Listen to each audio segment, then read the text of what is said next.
आज बसंत का दिन प्रारंभ हो रहा है तो स्वाभाविक ही वृंदावन का स्मरण हो रहा था मुझे। वृंदावन की लीला के किस तरह से भगवान का श्रृंगार होता है।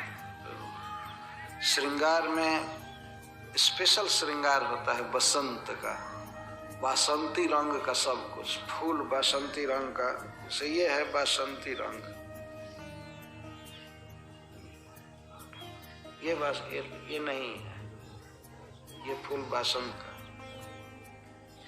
तो इसी तरह का श्रृंगार होता है, मुकुट, कर्णभूषण, वस्त्र और जो भी गहना होता है, करधनी, सब भगवान ग्रहण करता है। राधा रानी भी एक समान वस्त्र पहनते आज के दिन।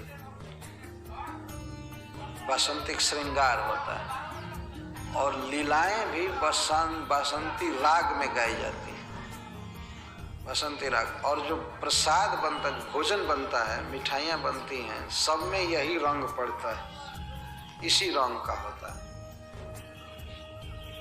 हमने देखा है सब जो भी प्रसाद होता है इस रंग का होता है, उसमें डालते ये भोग लगाया जाता है। और सखियां भी, सखा भी सब इसी रंग में रहते हैं, बसंती रंग।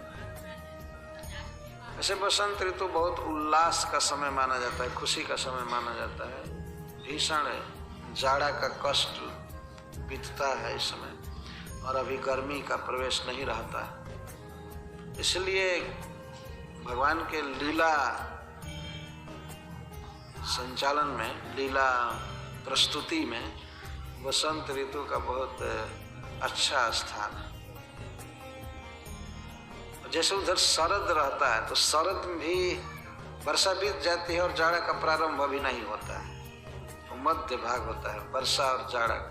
तो वैसे ही बसंत भी जाड़ा और गर्मी का मध्य भाग होता है।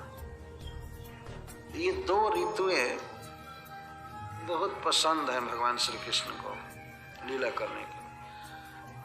भागवत में लिखा गया है कि भगवान को या अन्य प्राणियों को भी ग्रीष्म ऋतु पसंद नहीं।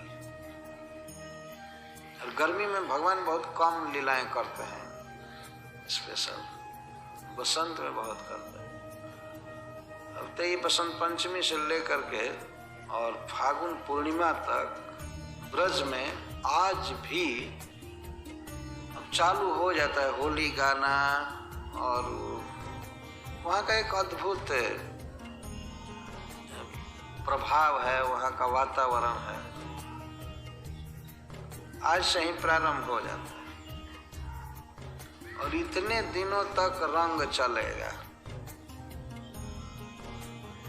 रंग चलता ही रहता है। छोटे छोटे बच्चे आने वाले लोगों को घेर लेते हैं और रंग डालते हैं जबरदस्ती।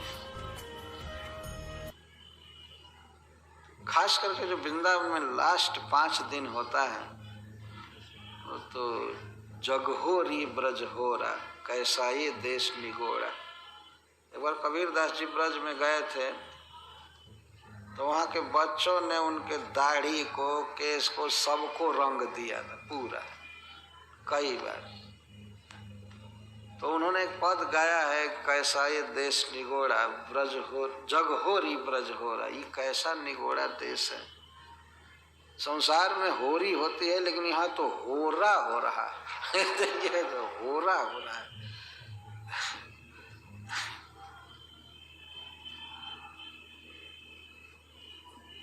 आप लोगों में से किसी ने देखा होगा होली के अवसर पर जो बांके बिहारी जी जाते हैं तो उधर से क्या बन करके आते हैं, कोई भी रंग लगा देना, कोई भी पाउडर लगा देना, और आदमी अपना सौभाग्य मानता है। तो भाव यह है कि श्याम सुंदर अपनी प्रियाओं के साथ खेलते हैं होली और उसका थोड़ा थोड़ा बहिरंग प्रकाश पूरे ब्रज प्रदेश में रहता है, पूरे ब्रज प्रदेश में। और पूरे भारत में भी ये होली का उत्सव होता है, गाया जाता है, जिसमें होली के गीत तो लगभग 90% भगवान कृष्ण पर ही आधारित होली के गीत।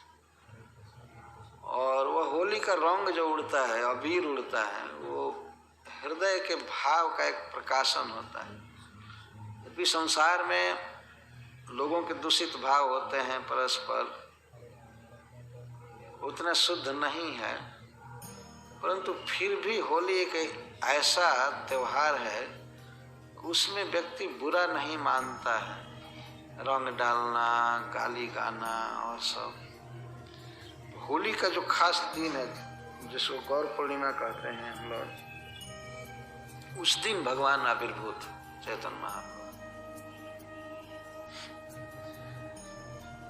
जहाँ तक ब्रज की बात है, ब्रज में यह पर्व बहुत महत्वपूर्ण है।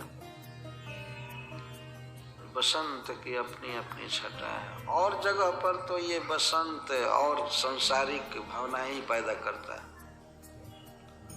लेकिन वृंदावन में यह बसंत कुछ और ही बात करता है। वहाँ ये बात छाई हुई है कि ये जो होली का त्योहार है, यह बसंत है, इसके मूल भोक्ता है भगवान कृष्ण। यह बात आज भी बिल्कुल प्रकट।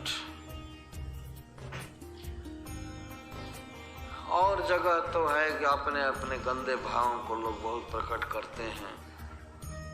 संसार की बात दूसरी है, पर ब्रज की बात अभी भी दूसरी है।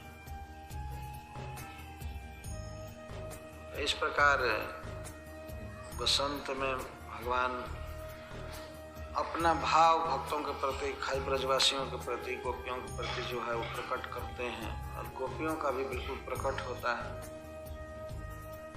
भक्तों के लिए तो यह बसंत उद्दीपन का काम करता है, भगवान से प्रेम बढ़ाने में, जबकि संसाराविष्ट, विषयाविष्ट लोगों के लिए यह बसंत संसार में गिरने का उद्दीपन देता है, उनके लिए दूसरा होता है।